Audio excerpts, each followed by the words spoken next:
आज आपण उपवासाची इडली आणि चटणी बघणार आहोत. नवरात्रीचे दिवस चालू आहेत. सगळ्यांचेच नवरात्रीचे उपवास आहेत.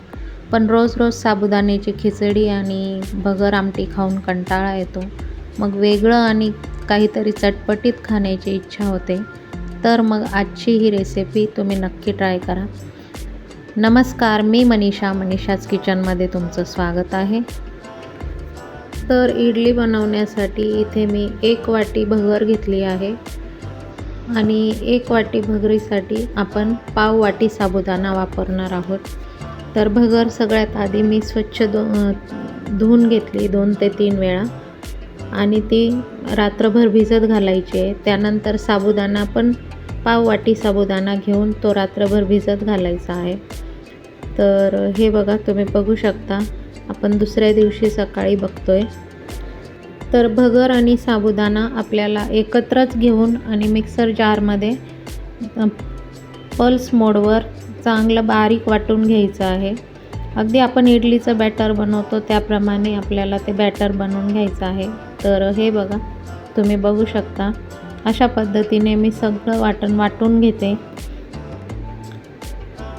त्यानंतर तर हे बघा, इतपत कन्सिस्टन्सी आपल्याला पाहिजे आहे. खूप पातळ पण करायचं नाही किंवा खूप घट्ट पण करायचं नाही. आता हे अशा पद्धतीने चांगलं फेटून घ्यायचं, म्हणजे मग त्याच्यात हवा भरली जाते आणि इडली छान अशी स्पंजी तयार होते. आता हे चांगलं मिक्स करून झालं की मग मी त्यात टाकणार आहे अर्धा कप दही. तर हे दही घेतलं आहे मी अर्धा कप, ते मी त्यात टाकून घेत आहे. दही टाकल्यानंतर त्यात चवीप्रमाणे मीठ टाकून घ्यायचं आहे. आणि आता हे दही आणि मीठ टाकल्यानंतर पण आपल्याला ते चांगलं मिक्स करून घ्यायचं आहे, एकजीव करून घ्यायचं आहे. दहीच्या सगळ्या गुठळ्या मोडून घ्यायच्या आहेत आणि चांगलं फेटून घ्यायचं आहे. बॅटर चांगलं मिक्स करून झालं की आपण 10 मिनटासाठी ते बाजूला ठेवून देणार आहोत. तोपर्यंत आपण चटणी बनवून घेऊ. तर इथे मी कढईमध्ये 2 चमचे तेल घेतलं आहे. त्यात टाकणार आहे अर्धा चमचा जिरं, त्यानंतर 5 ते 6 कढीपत्त्याची पानं, 2 चमचे आलं आणि मिरचीची पेस्ट वाटून घेतलेली आहे. तर ती पेस्ट मी त्यात टाकून घेणार आहे आणि लो गॅसवर आपण ती छान परतून घ्यायची आहे. तर हे बघा, तुम्ही बघू शकता, अशा पद्धतीने आपल्याला चांगली पेस्ट परतून घ्यायची आहे. त्यानंतर मी इथे घेतलेले आहे 1 कप शेंगदाणे मी आधी भाजून घेतले आहेत. नंतर ते एका मिक्सर जारमध्ये घ्यायचे. 1 कप मी मिरची ज्या भांड्यात वाटली होती त्याच भांड्यात शेंगदाणे पण वाटून घेणार आहे. तर 1 कप शेंगदाणे घेतले आहेत. त्यात थोडंसं पाणी टाकायचं आणि चांगली बारीक पेस्ट बनवून घ्यायची. हे बघा, अशा पद्धतीने. आणि नंतर आपण ते मसाल्यात टाकून द्यायचं आहे. चटणी खूप घट्ट पण करायची नाही आणि खूप पातळ पण करायची नाही. इडलीसाठी आपल्याला जशी चटणी लागते त्याप्रमाणे मिक्सरच्या भांड्यामध्ये पाणी टाकायचं आणि ते हिसळून ते पाणी आपण त्यात टाकून घ्यायचं आहे. तर हे बघा, तुम्ही बघू शकता, अशा पद्धतीने चटणी आपल्याला खूप घट्ट पण करायची नाही. फक्त शिजण्यासाठी अजून थोडंसं पाणी आपण त्यात टाकणार आहोत आणि मग शिजून ती बरोबर आपल्याला पाहिजे तेवढी थिकनेसमध्ये येऊन जाईल.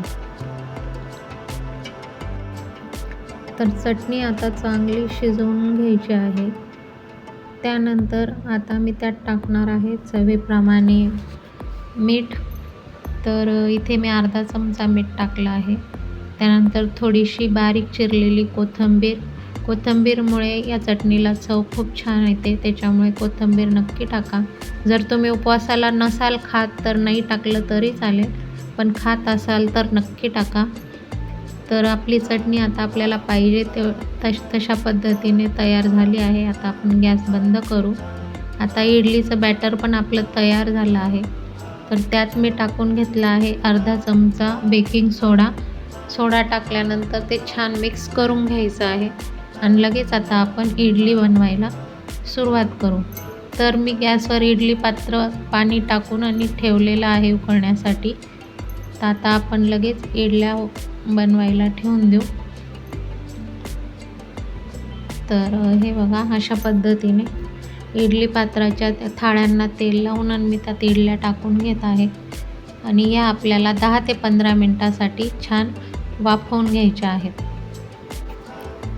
तर आता 15 मिनटं झालेली आहेत. आपल्या इडल्या थंड पण झाल्या आहेत थोड्या. इडली थोडीशी थंड झाल्यानंतरच काढायची आहे, गरम गरम काढायची नाही. तर हे बघा किती सहज आणि अगदी अलगद इडल्या निघत आहे. तर तुम्ही या पद्धतीने इडली नक्की बनवून बघा. उपवासाच्या दिवसात एवढे 9 दिवसाचे उपवास असतात तेव्हा ते सारखं फराळाचं खिचडी आणि ते साबुदाणा खाऊन कंटाळा येतो. त्याच्यामुळे तुम्ही अशा पद्धतीने इडल्या बनवून बघा. अगदी मऊ आणि स्पंजी अगदी लुसलुशीत अशा या इडल्या तयार होतात. तर हे बघा मी तुम्हाला तोडून पण दाखवते आहे आणि अगदी सहज त्या दाबल्या पण जातात. अगदी हलक्या लुसलुशीत अशा या इडल्या तयार होतात. तर तुम्ही या इडल्या नक्की बनवून बघा. अशा पद्धतीने जर तुम्ही बनवून बघितल्या तर तुमच्याही इडल्या खूप छान होतील. ही इडली आणि चटणी तुम्ही डब्याला पण देऊ शकतात. डब्याला दिल्यामुळे आणि हे खाल्ल्यामुळे पोट पण छान भरतं. पोटात दुखत नाही. साबुदाण्यामुळे बऱ्याच वेळा पोटात त्रास पण होतो. हे पचायला पण हलकं असतं, त्याच्यामुळे बनवायला पण सोपी आहे आणि खाण्यासाठी पण हेल्दी आहे. तर तुम्ही ही इडली आणि चटणी नक्की ट्राय करा. तर तुम्हाला माझी रेसिपी कशी वाटली कमेंटमध्ये नक्की सांगा. अजून कुठली रेसिपी तुम्हाला बघायची असेल तर तेही सांगा. रेसिपी आवडल्यास रेसिपीला लाईक करा, शेअर करा आणि माझ्या चॅनलला सबस्क्राईब करा. अशाच नवनवीन रेसिपीजसोबत आपण पुन्हा भेटू. व्हिडिओ शेवटपर्यंत बघितला त्याबद्दल मनापासून धन्यवाद.